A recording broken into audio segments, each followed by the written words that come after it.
আচ্ছা, ডিএমএলটা একটু নিয়ে আলোচনা করি। ডিএমএল এর কিছু কমান্ড আছে, সেটা হচ্ছে ইনসার্ট। প্রথম কমান্ডটার নাম হচ্ছে কি ইনসার্ট। ইনসার্ট এই কমান্ডটার কাজ কি? অর্থাৎ দেখো, আমি যেমন এখানে 101 রাজু 4 জিপিএ কত 4.60, এই যে ফিল্ডের নাম কি আমাদের আইডি, নেম, জিপিএ, এইগুলোর যখন কোনো রেকর্ড আমি ইনসার্ট করব, অর্থাৎ কোনো রেকর্ড আমি সংযোজন করব, তখন অর্থাৎ এই যে 100কে আমি দিয়েছি একটা টেবিলে, যে একটা 101 রাজু এবং 4.60 এই যে রেকর্ডটা আমি অ্যাড করেছি, এটার জন্য যে কিওয়ার্ডটা ইউজ করবো সেটা হচ্ছে ইনসার্ট। সেমভাবে 102, সেম অনুরূপভাবে যদি আমি মনে করো যে 103 নামে 103 নামে নতুন আরেকজন ইনসার্ট বা সংযোজন করবো, তখন এই যে 103 রানা বা দিলাম যে রানী, এই যে নতুন ডেটা ইনসার্ট করলাম, সেটাই হচ্ছে আমাদের ইনসার্ট কিওয়ার্ড দিয়ে কাজ করবো, অর্থাৎ কমান্ড দিয়ে কাজ করব।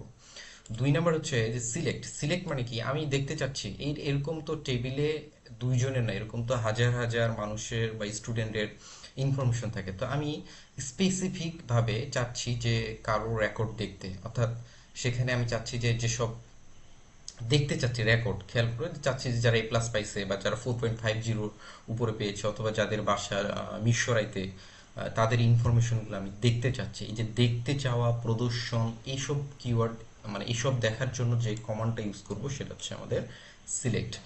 আচ্ছা, এবার সে আপডেট। আপডেট মানে মনে করো যে এখানে আমি রাজু 4.60 না, সে জিপিএ 5 পেয়েছে, তাহলে আমরা 4.5 এর জায়গায় জিপিএ 5 দিলাম, তাহলে তার রেজাল্ট আমরা কি করলাম, আপডেট করলাম।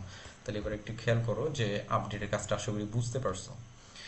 যে যেমন রাজু এই নামটা বানানটা ভুল, বা রানী এই নাম নাম বানানটা ভুল, বা রাজু আহমেদের জায়গায় রাজু চৌধুরী হবে, এই যে আপডেট করা, এই বিষয়গুলো আমরা এই আপডেট কমান্ডের মাধ্যমে সহজে সমাধান করতে পারবো। আচ্ছা, ডিলিট।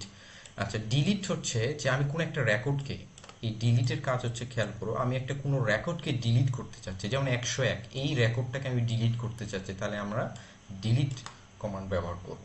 আচ্ছা, এখানে একটা কনফিউশনের বিষয় আছে যে ড্রপ, ট্রানকেট, ডিলিট, এই তিনটার বিষয়ে অনেক পার্থক্য আসে, একটু খেয়াল করবা। ড্রপ কি, আমি পুরো ডেটাবেসটাকে ডিলিট করব, অর্থাৎ স্টুডেন্ট নামে যে ডেটাবেসটা আমার আছে এটা পুরাটাকেই আমি ডিলিট করব। 2 নম্বর আমরা যদি আলোচনা করি ট্রানকেট, এই নামটা ঠিক থাকবে, স্টুডেন্ট নাম ঠিক থাকবে, বাকি যত ইনফরমেশন আছে সবগুলো, মানে রেকর্ড আছে সবগুলো আমি ডিলিট করে দিতে চাচ্ছি, তাহলে আমরা ইউজ করব ট্রানকেট। আর এই ডিলিট যে অপশনটা, যেটা কমান্ডটা আছে, সেটা হচ্ছে আমি স্পেসিফিক একটা রেকর্ডকে, খেয়াল করো, আমি চাচ্ছি 101কে অথবা 103কে ডিলিট করে দিতে, বাকিগুলো ঠিক থাকবে, আমি চাচ্ছি 103কে ডিলিট করতে, তাহলে আমরা ইউজ করব ডিলিট। ড্রপ মানে ডেটাবেজ নাম সহ পুরো ডেটাবেজ ডিলিট। ট্রানকেট মানে নাম ঠিক থাকবে কিন্তু বাকি রেকর্ডগুলো ডিলিট হয়ে যাবে। 3 নম্বর ডিলিট হচ্ছে স্পেসিফিক একটি রেকর্ড ডিলিট করার জন্য যে কমান্ডটা ইউজ করব সেটার নাম হচ্ছে ডিলিট। আচ্ছা, আমরা এখন একটু প্র্যাকটিক্যাল ক্লাসে যাব, এগুলি কিভাবে এক্সিকিউট করে।